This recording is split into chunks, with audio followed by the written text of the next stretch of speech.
ഒരു ഇച്ചിരി കൊടുത്തു അത് ഞാൻ എടുത്ത്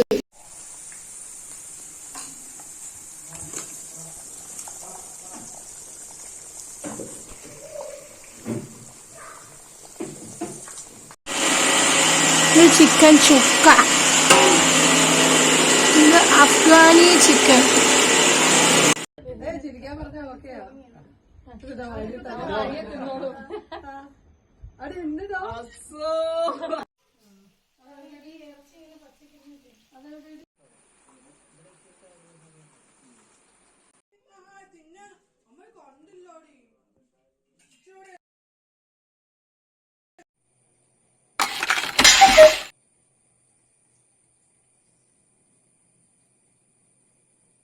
നോച്ചിട്ട് വീടിനെ നോച്ചിട്ട് കുളിച്ചോണ്ട് വെളി പോകണ്ടപ്പന്ന് വെച്ചിട്ടുണ്ട് കുട്ടോ. Hello guys, welcome back to my channel. അപ്പം ഇന്ന് day 4 of day in my life series ആണ് കേട്ടോ. അപ്പം ഇന്നാണ് നമ്മുടെ ഡേ, അതായത് കുറച്ച് എല്ലാവർക്കും മനസ്സിലായിട്ടുണ്ടാവും അവൻ്റെ ബർത്ത്ഡേ ആണ്, നമ്മുടെ മോനിന്ന് 2 വയസ്സാവുകയാണ് കേട്ടോ. അപ്പോൾ കഴിഞ്ഞ വർഷം ഞങ്ങളിങ്ങനെ അടിപൊളിയായിട്ടൊക്കെ ആഘോഷിച്ചിട്ടുണ്ടായിരുന്നു. ഒരുപാട് പേര് വിളിച്ചിട്ടുണ്ടായിരുന്നു. കാരണം ദൂരം കൂടുതലുള്ള വീട്, നമ്മുടെ പരസ്പരം വീടുകൾ ദൂരം ഉള്ളതുകൊണ്ട് തന്നെ ഒന്ന് നൂലുകെട്ടിന് ആർക്കും വരാൻ പറ്റിയിട്ടുണ്ടായിരുന്നില്ല. അതുകൊണ്ട് ബർത്ത്ഡേ ഞങ്ങൾ കാര്യമായിട്ട് ആഘോഷമായിരുന്നു കേട്ടോ. അപ്പം അവൻ്റെ അങ്ങനെ ഒരു വന്ന് കയറില്ലെന്ന് പറയുമല്ലോ, നമ്മൾ 3 മാസം വീട്ടിൽ നിന്നിട്ട് തിരിച്ചു വരുന്ന ആ ചടങ്ങിന് ഒന്നും അധികം ആരെയും ഞങ്ങൾ വിളിച്ചിട്ടുണ്ടായിരുന്നില്ല കേട്ടോ. 7ാം മാസത്തിനും വിളിച്ചു. പിന്നെ നമ്മൾ വാവ ജനിച്ചതിന് ശേഷം 1 വയസ്സിൻ്റെ ബർത്ത്ഡേ അടിപൊളിയായിട്ട് ആഘോഷിച്ചു. അപ്പോൾ അന്ന് ഉണ്ടായിരുന്നൊരു പ്രശ്നമെന്ന് വെച്ചാൽ നമ്മളിങ്ങനെ എല്ലായിടത്തും ഓടി എത്തുന്നുണ്ടായിരുന്നില്ല കേട്ടോ.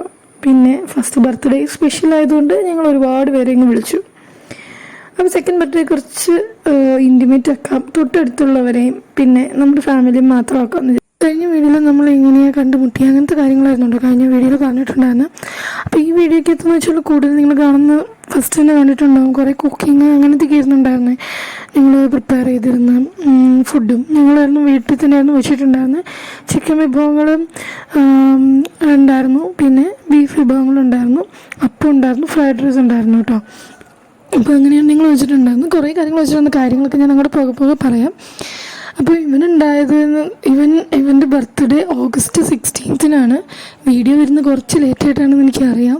ഭയങ്കര തിരക്കായി അങ്ങനെ ഇങ്ങനെ പോയിട്ടാണ് ഞാൻ കുറച്ച് ഡിലേ ആക്കിയാലും. ഞങ്ങൾ അമ്പലത്തിലൊക്കെ പോയിട്ടുണ്ടായിരുന്നു കേട്ടോ രാവിലെ. കാരണം എൻ്റെ പിറന്നാളുള്ള സമയത്ത് നമുക്ക് പോകാൻ പറ്റിയിട്ടുണ്ടായിരുന്നില്ല, കുറച്ച് പേഴ്സണൽ കാര്യങ്ങളുണ്ടായിരുന്നു, പോകാൻ പറ്റിയിട്ടുണ്ടായിരുന്നില്ല കേട്ടോ. അപ്പോൾ അതുകൊണ്ട് തന്നെ അവനെ കൊണ്ട് അമ്പലത്തിൽ പോയി വന്ന് അപ്പോഴേക്കും സാമ്പാർ അവിയലായിട്ടുണ്ടായിരുന്നു, ഇഡ്ഡലി ആയിരുന്നു രാവിലെ ഉണ്ടായിരുന്നു, ഉച്ചയ്ക്ക് സദ്യ ആയിരുന്നു കേട്ടോ. അപ്പോൾ അവന് പിറന്നാളിന് സദ്യ കൊടുക്കാൻ പറ്റാത്തത് കൊണ്ട് സദ്യ ഉണ്ടാക്കി, ബീട്രൂട്ടും ഒക്കെ വെച്ചിട്ട് നിറയെ ഫുഡ് ഉണ്ടായിരുന്നു കേട്ടോ. ഞാനിങ്ങനെ കല്യാണത്തിന് മുന്നേയൊന്നും അങ്ങനെ ഒരുപാട് കുക്ക് ചെയ്യുന്ന ആളോ അല്ലെങ്കിൽ ഒരുപാട് ഇത് ചെയ്യുന്ന ആളൊന്നും അല്ല. എങ്കിലും എപ്പോഴും അടുക്കളയിൽ അമ്മയുടെ കൂടെ ഉണ്ടാവും കേട്ടോ. അതിനൊരു ഫീലിങ് അവർക്കും വേറെയാണ്, നമുക്കും വേറെയാണ് അല്ലേ. അമ്മയുടെ കൂടെ നിന്ന് അമ്മയുടെ ചെയ്യുന്ന കാര്യങ്ങളൊക്കെ ശ്രദ്ധിച്ച് ഒബ്സർവ് ചെയ്യുമായിരുന്നു, പക്ഷെ ഒന്നും ചെയ്യാറില്ല എങ്കിലും.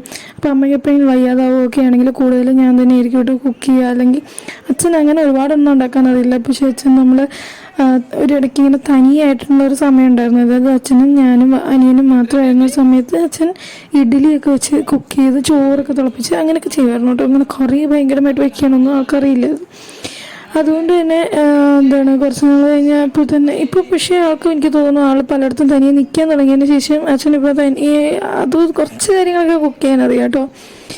അങ്ങനെ കുക്കിംഗ് ഞാൻ പഠിച്ച ശരിക്കും കല്യാണം കഴിഞ്ഞതിന് ശേഷം. എനിക്ക് കുക്ക് ചെയ്ത് ആൾക്ക് കൊടുത്തു ആളുടെ എക്സ്പ്രഷൻ കാണാൻ എനിക്ക് ഭയങ്കര ഇഷ്ടമാണ്. ഇറ്റ്സ് ഔട്ട് ഓഫ് ലവ് കേട്ടോ, അല്ലാതെ വേറൊന്നുമല്ല. എനിക്ക് കല്യാണം കഴിഞ്ഞ് കുക്കിങ്ങിൻ്റെ ഒരു ഡ്യൂട്ടി ആണ് എന്ന് ഫീൽ ചെയ്യാൻ ആദ്യം ഭയങ്കരമായിട്ട് തോന്നുമായിരുന്നു. കുറ്റങ്ങളൊക്കെ കേൾക്കില്ലേ, അപ്പോൾ നമുക്ക് ഒരുപാട് അങ്ങനെ തോന്നുന്നു എൻ്റെ ഡ്യൂട്ടി ആയതുകൊണ്ടല്ലേ അയാളങ്ങനെ പറഞ്ഞത് എന്ന് എനിക്ക് തോന്നുമായിരുന്നു. പക്ഷെ ആൾ പറഞ്ഞാണെങ്കിലും എനിക്കിപ്പോഴും ഉപ്പിടുന്നത് വളരെ കുറവാണ്. അത് പണ്ട് മുതലേ അമ്മയ്ക്ക് ഞാൻ എന്തെങ്കിലും ഉണ്ടാക്കുകയാണെങ്കിലും പറയാറുണ്ട് ഉപ്പിടുന്നത് വളരെ കുറവാണെന്ന് കേട്ടോ. എനിക്ക് പക്ഷേ ഉപ്പ് ടച്ച് ചെയ്യുമ്പോൾ എനിക്ക് ഫീൽ ചെയ്യാറുണ്ട്, പക്ഷേ ആക്ച്വലി ഉപ്പ് എപ്പോഴും ഞാൻ കുറവാണ് ഇടാറ്. അപ്പോൾ ആളിപ്പോൾ പറഞ്ഞ് ഏകദേശം ആളുടെ ഉപ്പിൻ്റെ ലെവലിലേക്ക് ഞാൻ എത്തിയിട്ടുണ്ട്. അപ്പം പിന്നെ ആളാണെങ്കിലും എന്തെങ്കിലും ഇപ്പോൾ എനിക്ക് വയ്യ അല്ലെങ്കിൽ എന്തെങ്കിലും ഒരു കാര്യം ഉണ്ടെങ്കിലൊക്കെ ഓടി വന്ന് എല്ലാം ചെയ്യുകയൊക്കെ ചെയ്യും കേട്ടോ. നമ്മളിതിനെ പ്രത്യേകമായി പറയേണ്ട കാര്യങ്ങളൊന്നുമില്ല. പിന്നെ അങ്ങനെ ആളുടെ ജോലി തിരക്കുകൾ മൂലം ആളിതിന് മുന്നേ വർക്ക് ചെയ്തിരുന്ന കമ്പനിയിൽ ആൾ കുറച്ചും കൂടെ ഫ്രീ ആയിരുന്നു, എല്ലാ കാര്യങ്ങളും ചെയ്യാനും ഒക്കെ നിൽക്കുമായിരുന്നു കേട്ടോ. ഇപ്പം ആളിങ്ങനെ ജോലി തിരക്കുകളുടെ മൂലം ആൾക്ക് സമയം കിട്ടാത്തതിൻ്റെ ബുദ്ധിമുട്ടുകളായിരുന്നു ഉണ്ടായിരുന്നത് കൂടുതൽ. അപ്പോൾ ആൾ പറഞ്ഞില്ല, തലേന്നത്തെ ക്ലീനിങ് എല്ലാം അത് തനിയാണ് കേട്ടോ ചെയ്തത്. അമ്മയും ആളും കൂടെയാണ് ചെയ്തത്. വീട് ഫുള്ള് ഏകദേശം ക്ലീൻ ചെയ്തത് ആളായിരുന്നു. അടുക്കളയുടെ ഭാഗം എല്ലാം ക്ലീൻ ചെയ്തത് അമ്മയായിരുന്നു കേട്ടോ. അപ്പം എനിക്ക് പല്ലെടുത്ത് തീരെ പറ്റില്ലായിരുന്നു. നല്ല വേദന ഉണ്ടായിരുന്നു. അത് കഴിഞ്ഞിട്ട് പിറ്റേ ദിവസം അത് 4th day ആണ് നമ്മൾ നടത്തുന്നത്. പല്ലെടുത്തിട്ട് 3 days ആയിട്ടോ. അപ്പം അവയ്ക്ക് ഞങ്ങൾ അച്ചാർ, മാങ്ങ, ചുമ്മാ ഇങ്ങനെ തൊട്ട് വെച്ചത് എല്ലാം കൊടുത്തായിരുന്നു കേട്ടോ. അവന് ഏറ്റവും ഇഷ്ടമുള്ള ആഹാരമാണ് പരിപ്പും ബീട്രൂട്ടും കേട്ടോ. ഭയങ്കര ഇഷ്ടമാണ് അത്. എപ്പോഴാണെങ്കിലും ഞാൻ ഏത് ഓണത്തിനാണെങ്കിലും എപ്പോഴാണെങ്കിലും, ഇവിടെ ആർക്കും ഇങ്ങനെ വലിയ താല്പര്യമില്ലാത്തൊരു കറിയാണ് പരിപ്പ്. പക്ഷെ എന്നാലും ഞാൻ അവന് വേണ്ടി വെക്കും കേട്ടോ. വിഷുവിന് വെച്ചിട്ടുണ്ടായിരുന്നു. കുഞ്ഞായിരുന്നു, ചോറുണ്ണാൻ തുടങ്ങി ആ സമയത്ത് പോലും വെച്ച് കൊടുത്തായിരുന്നു കേട്ടോ. അത്രയ്ക്ക് ഇഷ്ടമാണ്. പിന്നെ പപ്പടം കണ്ടു കഴിഞ്ഞാൽ സാറിന് ചോറും ഇല്ല, പരിപ്പും ഇല്ല, ബീട്രൂട്ടും ഇല്ല, അങ്ങനത്തെ ഒരു ഇതാണ് കേട്ടോ.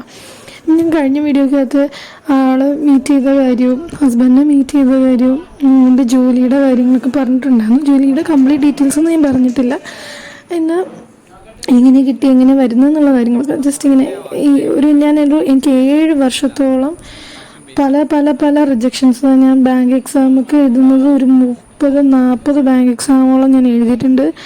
എല്ലായിടത്തും അച്ഛൻ കൊണ്ട് നടന്നിട്ടുണ്ടായിരുന്നു. എല്ലാ ആഴ്ചയിലും ഓരോ എക്സാം എഴുതാൻ പോകും. അച്ഛൻ കൊണ്ടുപോകും, തിരിച്ചു കൊണ്ടുവരും. അത് ഞങ്ങളുടെ അവിടെ നിന്ന് 1 മണിക്കൂറോളം ഡിസ്റ്റൻസിലായിരുന്നു കേട്ടോ എക്സാമൊക്കെ എഴുതുക. ഈ എക്സാം എല്ലാം എഴുതി ഒരു 7-8 വർഷം, ശരിക്കും 4 വർഷത്തോളം ഞാനത് അതിന് വേണ്ടി തന്നെ പ്രിപ്പയർ ചെയ്തു, പഠിച്ചു, തലകുത്തി മറിഞ്ഞ് ജോലി പഠിച്ചു. ഒന്നും നടന്നില്ല.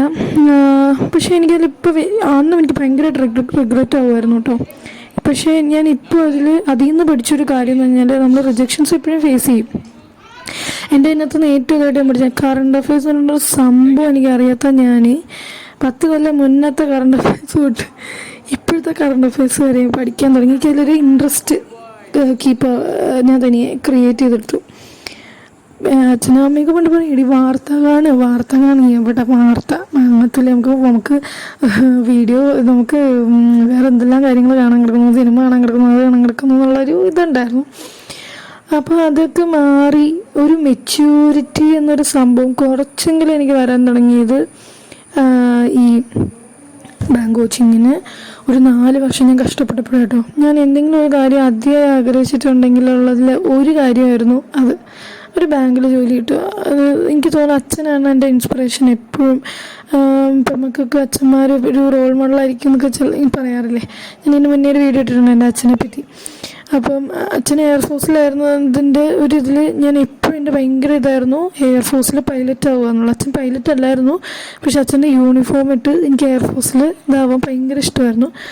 പക്ഷെ ആഗ്രഹങ്ങളൊക്കെ വന്ന് മനസ്സിലാക്കി പഠിക്കണം, ഇങ്ങനെ പഠിച്ചാലായിരിക്കും ഇങ്ങനെ നടക്കുക എന്ന് മനസ്സിലാക്കാൻ എത്തിയപ്പോഴേക്കും സത്യം പറഞ്ഞാൽ ഏജൊക്കെ കഴിഞ്ഞിട്ടുണ്ടായിരുന്നു. പിന്നെ മെനക്കെട്ടില്ല, അതാണ് സത്യം. അത് കഴിഞ്ഞപ്പോഴേക്കും അച്ഛൻ ബാങ്കിൽ കയറി കഴിഞ്ഞപ്പോഴേക്കും പിന്നെ ബാങ്കായി എൻ്റെ ഒരു ലക്ഷ്യം. അപ്പം ബാങ്കിൽ ഇതിനെല്ലാം മോട്ടിവേറ്റ് ചെയ്യുന്ന ആൾ അമ്മയും കേട്ടോ. അമ്മയാണ് തകർത്തിരുത്തിയിട്ട് നിനക്ക് ഈ ഗൈഡ് വേണോ, ആ ഗൈഡ് വേണോ, ഈ ബുക്ക് വെച്ച് പഠിച്ചു നോക്കുക, ആ ബുക്ക് വെച്ച് പഠിച്ചു നോക്കുക. കാരണം അമ്മ അത്രയും, അമ്മയ്ക്ക് അമ്മ പഠിച്ച സമയത്ത് അമ്മയുടെ കാര്യം ഞാനൊരു വീഡിയോയിൽ പറഞ്ഞിട്ടുണ്ടായിരുന്നു. അമ്മ എങ്ങനെയാണ് 75ാമത്തെ റാങ്ക് മേടിച്ചിരുന്നു ആണ് PSC പാസ്സായത്. അപ്പോൾ അമ്മ അന്ന് ബുക്കൊന്നും ഇങ്ങനെയൊന്നും ബുക്കില്ല ആക്ച്വലി. ഓൺലൈൻ പോലും അല്ല റിസൾട്ട് വരിക, പേപ്പറിലൊക്കെ ന്യൂസ് പേപ്പറൊക്കെ ഇല്ല, അതിലായിരുന്നു റിസൾട്ട് വന്നുകൊണ്ടിരുന്നത്. അങ്ങനെ ഉണ്ടായിരുന്നു. 100ന് താഴെ വിചാരിക്കുക പോലും ചെയ്യാതിരുന്നു എന്ന് വെച്ചാൽ അമ്മ പഠിച്ചത് വെച്ചിട്ട് അമ്മയ്ക്കില്ല, ജോലി കിട്ടിയില്ല എന്ന് വിചാരിച്ച് 100ന് താഴെ എന്തായാലും 100ന് താഴെ ലിസ്റ്റ് ഇടുന്നത് വേറെയായിരുന്നു, വേറൊരു പേജിലായിരുന്നു. അങ്ങനെ നോക്കുമ്പോഴാണ് ആളുടെ പേരിനകത്ത് കാണുന്നത്. അങ്ങനെ ഉണ്ടായിരുന്ന 2 പേര് ഉറപ്പായിട്ടും നമ്മൾ ഗവൺമെൻറ് ജോലി മേടിക്കണം, നല്ലൊരു പൊസിഷനിൽ ഇരിക്കണമെന്ന് ആഗ്രഹിക്കില്ലേ. അപ്പോൾ അങ്ങനത്തെ ഒരു അവരാഗ്രഹം എങ്ങനെയൊക്കെയോ അത് എൻ്റെ ആഗ്രഹമായി മാറി. ഞാൻ ഒരുപാട് കഷ്ടപ്പെട്ടു, ഉറക്കമില്ലാത്ത രാത്രികൾ ഞാൻ അത്രയും കഷ്ടപ്പെട്ട് പഠിച്ചിട്ടില്ല കേട്ടോ. പക്ഷെ എന്നിട്ട് എനിക്ക് കിട്ടിയില്ല. പക്ഷെ അതിൽ നിന്ന് എനിക്ക് കിട്ടിയ ഒരു ബെനിഫിറ്റ് എന്താണെന്ന് വെച്ചാൽ ഞാൻ ഇപ്പോൾ ഇരിക്കുന്ന ഒരു ജോലിയിലേക്ക് എത്താനുള്ളൊരു ധൈര്യം അതെനിക്ക് കിട്ടിയിട്ടോ. ഞാൻ പല അടുത്തും ഇൻ്റർവ്യൂ അറ്റൻഡ് ചെയ്തു, റിജക്ഷൻസ് ഫേസ് ചെയ്തു. അവസാനം ഇപ്പോൾ ഇരിക്കുന്ന ജോലിയിൽ എൻ്റെ ഇൻ്റർവ്യൂവിന് ഉണ്ടായിരുന്നതെന്ന് വെച്ചാൽ ഒരു IT കമ്പനി എടുക്കാത്ത രീതിയിൽ അവരൊരു ട്രയൽ ചെയ്തതായിരുന്നു. നോൺ ടെക്നിക്കൽ ബാക്ക്ഗ്രൗണ്ടിലുള്ളവരെ IT ബാക്ക്ഗ്രൗണ്ടിലേക്ക് കൊണ്ടുവരിക എന്നുള്ള ഒരു ബ്രിഡ്ജ് പോലെ കൊണ്ടുവരിക എന്നുള്ളത്. അപ്പം ഞാൻ പഠിച്ചിരുന്നത് BA ഇംഗ്ലീഷ് ലാംഗ്വേജ് ലിറ്ററേച്ചറാണ്. അപ്പം എന്താണ് അതിൽ നിന്ന് കംപ്ലീറ്റ്ലി ഞാൻ IT ഫീൽഡിലേക്ക് മാറുകയാണ്. അപ്പം ഞാൻ വർക്ക് ചെയ്യുന്ന ടെക്നോളജി അധികം കോഡിങ് ഇല്ലാത്ത ടെക്നോളജി ആയതുകൊണ്ടാണ് അവരങ്ങനെ ചെയ്തത് കേട്ടോ. അപ്പോൾ ഒരു 200 പേരെയോളം ഇൻ്റർവ്യൂവിന് വിളിച്ചിട്ടുണ്ടായിരുന്നു. കാരണം ഇത് ഇൻറ്റേർണൽ റെഫറൽ പ്രോഗ്രാം ആയിരുന്നു. അപ്പോൾ ആൾ കഴിഞ്ഞ കമ്പനിയിൽ വർക്ക് ചെയ്തിരുന്ന ആ കമ്പനിയിലാണ് ഞാനിപ്പോൾ വർക്ക് ചെയ്യുന്നത്. അപ്പോൾ ആൾ റെഫർ ചെയ്തിട്ടുണ്ടായിരുന്നു, എന്നെ എൻ്റെ ഒരു ഫ്രണ്ടിനെ റെഫർ ചെയ്തിട്ടുണ്ടായിരുന്നു. അതുപോലെ തന്നെ ആളുടെ ഫ്രണ്ട്സ് കുറേ പേര് റെഫർ ചെയ്തിട്ടുണ്ട്. അങ്ങനെ ഒരു 200 പേരോളം ഉണ്ടായിരുന്നു. അതിൽ നിന്ന് അവരാകെ എടുത്തത് 10 പേരായിരുന്നു കേട്ടോ. ഈ ഇൻ്റർവ്യൂവിൽ കംപ്ലീറ്റ്ലി ചോദിച്ച കാര്യങ്ങളും കംപ്ലീറ്റായിട്ടും ലോജിക്കൽ റീസണിങ് ആയിരുന്നു ചോദിച്ചത്. അത് മുഴുവൻ എനിക്ക് കിട്ടിയത് ആ ബാങ്ക് കോച്ചിങ്ങിൻ്റെ ഒരു എന്താ പറയുക അതിൽ നിന്നായിരുന്നു കേട്ടോ. അങ്ങനെ അതവിടെ നിൽക്കട്ടെ. ഇനിയിപ്പം ഞാൻ ഇപ്പോഴും ഇങ്ങനെയാണ് പകുതി കഥ പറഞ്ഞു പോകുന്നതായിരിക്കും. ലൈക്ക് കഥ ഇങ്ങനെ പറഞ്ഞു പോകാൻ തുടങ്ങിക്കഴിഞ്ഞാലേ പറഞ്ഞു പൊക്കോണ്ടിരിക്കും. ഇനി നമുക്ക് ഇപ്പോഴത്തെ കാര്യങ്ങളിലേക്ക് വരാം കേട്ടോ. അപ്പോൾ ഡെക്കറേഷൻസ് കഴിഞ്ഞ വർഷവും ഞങ്ങൾ തന്നെയാണ് ചെയ്തത്. അപ്പോൾ അവിടെ ബർത്ത്ഡേക്ക് കഴിഞ്ഞ വർഷത്തെ ഫ്ലെക്സ് അടിപ്പിച്ചതും കഴിഞ്ഞ വർഷത്തെ വീഡിയോ ഞാൻ പറ്റുകയാണെങ്കിൽ ഇവിടെ ഇടാം കേട്ടോ. ഷോർട്സ് ഇട്ടിട്ടുണ്ടായിരുന്നു. ഞങ്ങൾ കുക്കിങ്ങിന് ആളെ വെച്ചിട്ടുണ്ടായിരുന്നു. അന്ന് നമ്മളിവിടെയൊക്കെ വെക്കുക കേട്ടോ. ചേട്ടാ കേറ്ററിങ്ങിൻ്റെ പരിപാടി വളരെ കുറവാണ്. അപ്പോൾ കൂടുതൽ ഓർഡർ ചെയ്യുക അങ്ങനത്തെയൊക്കെ വളരെ കുറവാണ്. ഇപ്പോൾ ഇവിടെ ആൾക്കാരെ കൊണ്ടുവന്ന് വെപ്പിക്കുകയോ അല്ലെങ്കിൽ വീട്ടിൽ വെക്കുകയാണ് ചെയ്യുക. അപ്പം ആദ്യം എനിക്കത് ഭയങ്കര പുതുമയായിരുന്നു. കാരണം ഞങ്ങളുടെ ഇവിടേക്ക് എല്ലാം ഓർഡർ ചെയ്യാണ് ചെയ്യുക. ഓർഡർ ചെയ്യാൻ മീൻസ് കാറ്ററിങ്ങിന് കൊടുക്കുകയാണ് ചെയ്യുക. ഇവിടെ വന്നപ്പോഴാണ് ഞാൻ ആദ്യമായിട്ട് ഇങ്ങനെ എല്ലാം ഉണ്ടാക്കുകയാണ്, എല്ലാവരും കൂടെ ഒരുമിച്ചിരുന്ന് ഉണ്ടാക്കുകയാണ് എന്നൊക്കെ അറിഞ്ഞത് കേട്ടോ. പക്ഷേ ഇതിന് ഞാനും അമ്മയും മാത്രമേ ഉണ്ടായിരുന്നുള്ളൂ. ഇവിടുത്തെ അമ്മയും എൻ്റെ അമ്മയും മാത്രമേ ഉണ്ടായിരുന്നുള്ളൂ. ഞങ്ങൾ തനിയാണ് ഇതെല്ലാം ഉണ്ടാക്കിയത് കേട്ടോ. എന്തൊക്കെ ഉണ്ടാക്കിയ ഡിഷസ് എന്താണെന്നൊക്കെ ഉള്ളത് ഞാൻ പിന്നെ പറയാം കേട്ടോ. അപ്പോൾ ഇത് ഞാൻ കഴിഞ്ഞ വർഷം ആക്ച്വലി ഇട്ടിരുന്ന ഡ്രസ്സായിരുന്നു. പിന്നെ എനിക്കിങ്ങനെ ഒരുപാട് സത്യം പറഞ്ഞാൽ എനിക്ക് ഒരുപാട് ഡ്രസ്സ് മേടിച്ചിടാനൊക്കെ ഭയങ്കര ഇഷ്ടമാണ്. എന്നാൽ ഭയങ്കര കോസ്റ്റ്ലി ആയ സാധനങ്ങൾ ഇടാൻ എനിക്ക് ഇഷ്ടവുമില്ല. അപ്പോൾ ഈ ലെഹങ്ക അങ്ങനത്തെ സാധനങ്ങളൊക്കെ ഭയങ്കര കോസ്റ്റ്ലി അല്ലേ. അതുകൊണ്ട് തന്നെ ഞാൻ എങ്ങനെയും മാക്സിമം അതിനെ റീയൂസ് ചെയ്ത് ഉപയോഗിക്കാനേ നോക്കാറുള്ളൂ കേട്ടോ. അപ്പോൾ ഇത് ചേച്ചിയുടെ കല്യാണത്തിനടുത്ത് സാരിയായിരുന്നു. ഞാൻ ഓർത്തു ഇതിൻ്റെ കൂടെ ഇത് ഇട്ടാലോ എന്നൊക്കെ ഇങ്ങനെ വിചാരിച്ചുകൊണ്ട് നടക്കുന്നതാണ് കേട്ടോ, വേറെ ഒന്നുമല്ല. പിന്നെ ഞാൻ പിന്നെ അത് സാരി ഉടുത്തു. ആദ്യം സ്കേർട്ടും ടോപ്പും തന്നെ ഞാൻ ഇട്ടുന്നത്, പിന്നെ സാരി ഉടുത്തു കേട്ടോ. ഇനി കുറച്ച് നേരം നമുക്ക് മോൻ്റെ കാര്യം സംസാരിക്കാം. മോന് 2 വയസ്സായി. ജനിച്ചത് ഞാൻ പറഞ്ഞില്ല August 16 ഞങ്ങൾ GG ഹോസ്പിറ്റലിലായിരുന്നു കേട്ടോ. എൻ്റെ ഡെലിവറി ഒക്കെ ഉണ്ടായിരുന്നു. അപ്പോൾ 7 മാസം കഴിഞ്ഞിട്ട് എന്നെ ട്രിവാൻഡ്രത്ത് കൊണ്ടുപോയിട്ടുണ്ടായിരുന്നു. അപ്പോൾ ട്രിവാൻഡ്രത്തെ നമ്മുടെ സൗഭാഗ്യയുടെയൊക്കെ ഡെലിവറി എടുത്തിട്ടുള്ള ഡോക്ടറുണ്ട്. അപ്പോൾ അവരൊക്കെ 1 ഇയറിൻ്റെ കൊച്ചിൻ്റെ ബർത്ത്ഡേക്ക് സുധാപ്പൂൻ്റെ ഒക്കെ ബർത്ത്ഡേക്ക് അവർ ആ ഡോക്ടറുടെ അടുത്ത് പോയി വീഡിയോ ഒക്കെ എടുത്തിട്ടുണ്ടായിരുന്നു. ആ ഡോക്ടറാണ് എൻ്റെ ഡെലിവറി എടുത്തത് കേട്ടോ. അനിത പിള്ള എന്ന് പറയും. അടിപൊളി ഡോക്ടർ എന്ന് പറഞ്ഞാൽ ക്യൂ ആണ് അവിടെ ആൾക്കാർ. സത്യത്തിൽ ഭയങ്കര തിരക്കാണ്, എപ്പോഴും ഭയങ്കര തിരക്കാണ് ഇവിടെ. എപ്പോൾ പോയാലും ഒരുപാട് സമയം എടുക്കും കേട്ടോ. പിന്നെ കുഞ്ഞിനെയൊക്കെ കാണിച്ചു തരും. ഭയങ്കര ഇങ്ങനെ പ്ലസൻറ്റ് ഫീലിംഗ് ആണ് ആളെ കണ്ടിട്ട് തിരിച്ചു വരുമ്പോഴേക്കും. അങ്ങനെ പിന്നെ അങ്ങനെ ഞങ്ങൾ നമ്മുടെ ഡെലിവറി ആക്ച്വലി നോർമലായിരിക്കും, എന്തായാലും നോർമലായിരിക്കും എന്നൊക്കെ വിചാരിച്ച് ഞാൻ നന്നായിട്ട് നടക്കും, എക്സസൈസും ഒക്കെ ഉണ്ടായിരുന്നു. പക്ഷെ അത് എന്ത് വന്നപ്പോഴേക്കും കുഞ്ഞിങ്ങനെ പെയിൻ വരുമ്പോഴേക്കും ഒരു പൊസിഷനിലേക്ക് നീങ്ങി പൊയ്ക്കൊണ്ടിരിക്കുമായിരുന്നു. അപ്പം വജൈനയിലേക്ക് എന്ത് ചെയ്തിട്ടും നമ്മുടെ ഹെഡ് വരില്ല. ട്രാൻസ്വേഴ്സ് പൊസിഷൻ എന്ന് പറയുന്നത് കുഞ്ഞിങ്ങനെ എനിക്കെൻ്റെ മെഡിക്കലി ഭയങ്കരമായി ഒന്നും അറിയില്ല. പക്ഷേ എൻ്റെ കസിനൊക്കെ MBBS പഠിച്ച ഡോക്ടേഴ്സാണ്. അപ്പോൾ അവരൊക്കെ ഇങ്ങനെ വന്നിട്ട് അവളെൻ്റെ അടുത്തെന്ന് പറഞ്ഞു, ചേച്ചി ഇതൊന്നും ചെയ്യാൻ പറ്റില്ല കേട്ടോ, അത് പേടിക്കൊന്നും വേണ്ട. ഞാനാണെങ്കിൽ നോർമൽ ഡെലിവറി ഉറപ്പിച്ച് പോയ ആളാണ്. അപ്പം നോർമൽ ഡെലിവറി പെയിൻഫുള്ളൊക്കെയാണ്, ശരിയാണ്. എന്നാലും നമുക്ക് ഈ ആവശ്യമില്ലാത്ത മുറിവുകൾ വേണ്ട എന്ന് ഓർത്തിട്ട് പോയതാണ് കേട്ടോ. പക്ഷേ പോയി ഇവിടെ ചെന്ന് കഴിഞ്ഞപ്പോഴേക്കും ട്രാൻസ്വേഴ്സ് പൊസിഷനിലാണ് കുഞ്ഞെന്ന് പറഞ്ഞപ്പോഴേക്കും പിന്നെ സിസേറിയൻ അല്ലാതെ വേറെ ഓപ്ഷനില്ല. എനിക്ക് പെയിനൊക്കെ ഇൻഡ്യൂസ് ചെയ്ത് കഴിഞ്ഞു. സിസേറിയൻ അല്ലാതെ വേറെ ഓപ്ഷനില്ല, അല്ലെങ്കിൽ നാളെയും കൂടെ നോക്കാൻ പറഞ്ഞു. രാവിലെ മുതൽ പട്ടിണി കിടക്കുന്നത് കൊണ്ട് തന്നെ ഇൻഡ്യൂസ് ചെയ്തതുകൊണ്ട് വേറെ പെയിൻ വന്നാലോ ഓർത്തിൻ്റെ ഒരു ഫുഡൊന്നും തരില്ലല്ലോ. അപ്പം ഇങ്ങനെ കിടന്ന് കുഞ്ഞ് പൊസിഷൻ പെയിൻ, സത്യം പറഞ്ഞാൽ ഇവർ പെയിൻ മോണിറ്റർ നോക്കുമ്പോഴും, പെയിൻ മോണിറ്റർ അല്ല നമ്മുടെ ഹാർട്ട് ബീറ്റ്, കുഞ്ഞിൻ്റെ ഹാർട്ട് ബീറ്റ് നോക്കുന്ന മോണിറ്റർ നോക്കുമ്പോഴും കുഞ്ഞ് ഒറ്റയടിക്ക് ചാടി വേറെ ഇങ്ങോട്ടൊക്കെ പോവാണ്. അപ്പോൾ അവൻ്റെ ഹാർട്ട് ബീറ്റ് പെട്ടെന്ന് കിട്ടാതെയാവും. അങ്ങനെ പിന്നെ ഹാർട്ട് ബീറ്റ് മുകളിലോട്ട് വരും, പിന്നെ ഹാർട്ട് ബീറ്റ് താഴോട്ട് വരും, ഇങ്ങനെ മാറിക്കൊണ്ടിരിക്കുകയായിരുന്നു. ആ ലേബർ റൂമിൽ ഒരുപാട് ടെൻഷൻ അടിച്ചു. അപ്പോൾ ആളെയൊക്കെ കയറ്റായിരുന്നു, ആളെ അമ്മയും മാത്രം കെയർ ആയിരുന്നു കേട്ടോ. അപ്പോൾ അവരെ ഞാൻ വിളിച്ച് എനിക്ക് എനിക്ക് സ്ട്രെസ്സ് ഭയങ്കരമായിരുന്നു. എന്നാൽ എല്ലാവരെയും പോലെ തന്നെ കാര്യമായി പറയേണ്ട കാര്യമുണ്ടെന്ന് വെച്ചാൽ എൻ്റെ ലൈഫ് സ്റ്റോറി പറയുന്നതുകൊണ്ടാണ് കേട്ടോ ഞാൻ പറയുന്നത്. അങ്ങനെ എനിക്ക് ഒരു 6 മണി, രാവിലെ 4 മണിക്ക് കയറ്റിയിട്ട് ഇൻഡ്യൂസ് ചെയ്യാൻ പെയിൻ കയറ്റിയിട്ട് 6 മണിയൊക്കെ ആയപ്പോഴാണ് ഡോക്ടർ പറഞ്ഞ് ഇത് ഡയലേറ്റ് ആവുന്നില്ല, 2 സെൻറ്റിമീറ്റർ പോലും ഡയലേറ്റ് ആവുന്നില്ല കേട്ടോ, നമുക്ക് വേണ്ട, ഇത് നമുക്ക് സിസേറിയൻ ആക്കാം, എന്തെങ്കിലും കുഴപ്പമുണ്ടോ, ഡിസിഷൻ അത് കാലി തൊടും.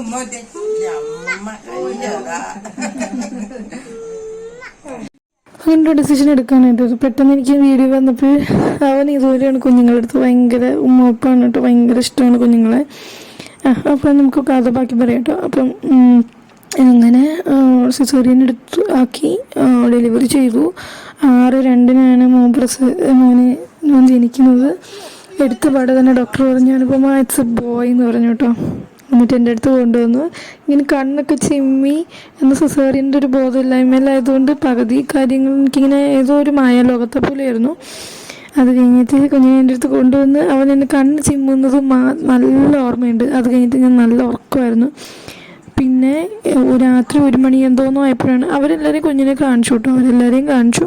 എന്നിട്ട് 1 മണിയൊക്കെ കഴിഞ്ഞിട്ടാണ് കുഞ്ഞിനെ എൻ്റെ അടുത്ത് കൊണ്ടുവന്നത് കേട്ടോ. അപ്പോൾ അത് കഴിഞ്ഞ് കുഞ്ഞിനെ ഞാൻ അപ്പോഴേക്കാണ് എണീറ്റത്. ആരൊക്കെയോ എൻ്റെ അടുത്ത് വന്ന് എന്തൊക്കെയോ സംസാരിക്കുന്നൊക്കെ ഉണ്ട്, ഞാനും തിരിച്ച് എന്തൊക്കെയോ സംസാരിക്കുന്നൊക്കെ ഉണ്ട്. പക്ഷേ കുഞ്ഞിനെ എനിക്ക് കൈ കിട്ടിക്കഴിഞ്ഞാൽ പിന്നെ ഞാൻ ഭയങ്കര എനിക്ക് പെയിനൊക്കെ ഉണ്ടായിരുന്നു, എല്ലാം ഉണ്ടായിരുന്നു. പക്ഷേ കുഞ്ഞെന്ന് പറയുമ്പോഴേക്കും ഇങ്ങനെ ഫീഡ് ചെയ്യാനും ഭയങ്കര ബുദ്ധിമുട്ടുണ്ടായിരുന്നു. പക്ഷേ എല്ലാം ആണെങ്കിലും കുഞ്ഞിനെ ഓരി വലയ്ക്കുമ്പോഴേക്കും ഞാൻ ഭയങ്കര എല്ലാവരും കൂടെ തന്നെ ഭയങ്കര ഇതായിരുന്നു കേട്ടോ എനിക്ക്. അപ്പോൾ അവൻ്റെ ഒരു സ്പെഷ്യൽ ഡേ ആണെന്ന്. ഇത് കുട്ട happy birthday to you from അമ്മ ആൻഡ് അച്ഛ. ഹാപ്പി ബർത്ത്ഡേ ടു യു കേട്ടോ. നിൻ്റെ എല്ലാ ബർത്ത്ഡേ അടിപൊളിയായിരിക്കട്ടെ ഇതുപോലെ തന്നെ കേട്ടോ. അങ്ങനെ കേക്ക് ഇത് ഇവിടെ അടുത്തുനിന്ന് ഓർഡർ ചെയ്ത കേക്കായിരുന്നു കേട്ടോ. വെൽവെറ്റ് കേക്ക്സ് എന്ന് പറഞ്ഞിട്ട് ഇവിടെ തൊടുപുഴ അത്യാവശ്യം ഫേമസ് ആണ്. അങ്ങനെ കേക്ക് കണ്ടതും പിന്നെയും ഉമ്മ കൊടുക്കുന്നൊരു ശീലം വളരെ ഭയങ്കര കാര്യമാണ് കേട്ടോ. ഞാൻ കുഞ്ഞിലെ കിടക്കുന്ന എല്ലാ പിള്ളേരെയും എടുത്ത് വളർത്താൻ കൊണ്ടുപോകായിരുന്നു. അങ്ങനത്തെ ഒരാളായിരുന്നു കേട്ടോ. പിന്നെ കുറേ ബലൂണും എല്ലാം ഞങ്ങൾ തന്നെയാണ് ഉയർപ്പിച്ചത്. ഡെക്കറേഷൻ ഈ ഫ്ലെക്സ് കഴിഞ്ഞ വർഷത്തെയാണ് കേട്ടോ. വേറെ ഇങ്ങനെ ഞാൻ പറഞ്ഞില്ല, ഗ്രാൻഡായിട്ട് ഭയങ്കരമായി ഗ്രാൻഡ് പരിപാടീസൊന്നും നടത്തിയില്ല. പിന്നെ അവൻ ഹാപ്പി ആയിരിക്കാൻ വേണ്ടിയിട്ടുള്ള കുഞ്ഞു കാര്യങ്ങൾ ഞങ്ങൾ ചെയ്തിട്ടുണ്ടായിരുന്നു കേട്ടോ. അപ്പോൾ കേക്ക് അടിപൊളി തന്നെയായിരുന്നു, നല്ല കേക്കായിരുന്നു. ഞങ്ങളെല്ലാവരും ഷെയർ ചെയ്ത് കഴിച്ചു. കട്ട് ചെയ്യാൻ നേരമായപ്പോഴേക്കും അങ്ങനെ ഇരിക്കെ മോൻ്റെ കഥയൊക്കെ പറഞ്ഞ് കുറേ പോയി, കുറേ എൻ്റെ കഥയും പറഞ്ഞു അല്ലേ. എനിക്ക് തോന്നുന്നു നമ്മൾ തമ്മിൽ കുറച്ച് കണക്റ്റ് ആവണമെന്നുണ്ടെങ്കിൽ കുറച്ച് എൻ്റെ കാര്യങ്ങൾ പറഞ്ഞല്ലേ പറ്റുള്ളൂ അല്ലേ. അപ്പം നമുക്ക് പലവർക്കും ഇതുപോലത്തെ എക്സ്പീരിയൻസസ് ഉണ്ടായിട്ടുണ്ടാവും, കുറേ പേര് ഇതുപോലെയൊക്കെ തന്നെ കടന്നു പോയിട്ടുണ്ടാവും. അപ്പോൾ കുറച്ച് നമ്മളായിട്ട് കണക്റ്റ് ആവണ്ടേ, എന്നാലേ നമ്മുടെ കാര്യങ്ങൾ എങ്ങനെയാണെന്ന് നിങ്ങളുടെ കാര്യങ്ങൾ എന്താണെന്ന് നമ്മൾ പരസ്പരം അറിയുള്ളൂ. അപ്പോൾ അങ്ങനെ കുറേ കാര്യങ്ങൾ സംസാരിച്ച് എവിടേക്ക് എന്തൊക്കെ പോയെന്ന് പോലും അറിയില്ല കേട്ടോ. ഇപ്പോൾ ഒരുപാട് പേര് ഫ്രണ്ട്സൊക്കെ അവിടെ ഇവിടെ ഉണ്ടായിരുന്നവർ പോലും പെട്ടെന്ന് വിളിച്ച് വരുന്നവരും എല്ലാവരും ഉണ്ടായിരുന്നു. എല്ലാവർക്കും ഫുഡ് കൊടുത്തായിരുന്നു. നല്ല ഫുഡ് എന്തൊക്കെയായിരുന്നു എന്നുള്ളത് ഞാനിപ്പോൾ പറയാം കേട്ടോ. അപ്പോൾ ഞങ്ങൾ ഉണ്ടാക്കിയിട്ടുണ്ടായിരുന്നത് അഫ്ഗാനി ചിക്കൻ കുറച്ച് ക്രീമി അല്ലേ, കുറച്ച് എരിവ് കുറവുള്ളത്. പിന്നെ ബീഫ് ഫ്രൈ ഉണ്ടായിരുന്നു, ബീഫ് സ്റ്റൂ ഉണ്ടായിരുന്നതാണ് ഈ വെട്ടി തിളയ്ക്കുന്ന ബീഫ് സ്റ്റൂ ഉണ്ടായിരുന്നു. അത് അമ്മയാണ് കേട്ടോ വെച്ചത്. അമ്മ ബീഫ് തൊടാറ് പോലും ഇല്ല, പക്ഷെ അമ്മ ഇങ്ങനെയൊക്കെ പ്രിപ്പയർ ചെയ്ത് വെച്ചതാണ് യൂട്യൂബിലൊക്കെ നോക്കിയിട്ട്. ഇത് ചിക്കൻ ചുക്ക, ഇതാണ് കേട്ടോ ചിക്കൻ ചുക്ക എന്ന് പറയും. ഇത് ഏകദേശം ചിക്കൻ ചുക്കയൊക്കെ ഫ്രണ്ടിൽ വന്നിട്ടുണ്ട്. ഇത് അഫ്ഗാനി ചിക്കനാണ്. അതുകൊണ്ട് ഞാൻ അവസാനം ക്രീമിലൊക്കെ ആഡ് ചെയ്തിട്ടുണ്ട്. വളരെ പെട്ടെന്ന് ചടപട നടന്ന കാര്യങ്ങളായിരുന്നു. അതുകൊണ്ട് പ്രോപ്പർലി എനിക്ക് വീഡിയോ അറേഞ്ച് ചെയ്തെടുക്കാനൊന്നും പറ്റിയിട്ടുണ്ടായിരുന്നില്ല കേട്ടോ. പിന്നെ അഫ്ഗാനി ചിക്കൻ, ബട്ടർ ചിക്കൻ ഉണ്ടാക്കിയിട്ടുണ്ടായിരുന്നു, അപ്പം, ഫ്രൈഡ് റൈസ്, ഇങ്ങനത്തെ കാര്യങ്ങളായിരുന്നു കേട്ടോ ഉണ്ടാക്കിയിട്ടുണ്ടായിരുന്നു. പിന്നെ അങ്ങനെ 5 വിഭവങ്ങൾ, 5 വെറൈറ്റീസ് പ്ലസ് അപ്പം ആൻഡ് ഫ്രൈഡ് റൈസ്. പിന്നെ ഇതൊക്കെയായിരുന്നു ഡെക്കറേഷൻ ഉണ്ടായിരുന്ന. ഇവരൊക്കെ എറണാകുളത്തു നിന്ന് വന്നതാണ് കേട്ടോ. അങ്ങനെ വളരെ താങ്ക്സ് എല്ലാവർക്കും വന്നതിന്, നിങ്ങളും ജോയിൻ ചെയ്തതിന്. വേറെ ദിവസം വേറെ വീഡിയോ ആയിട്ട് വീണ്ടും കാണാം.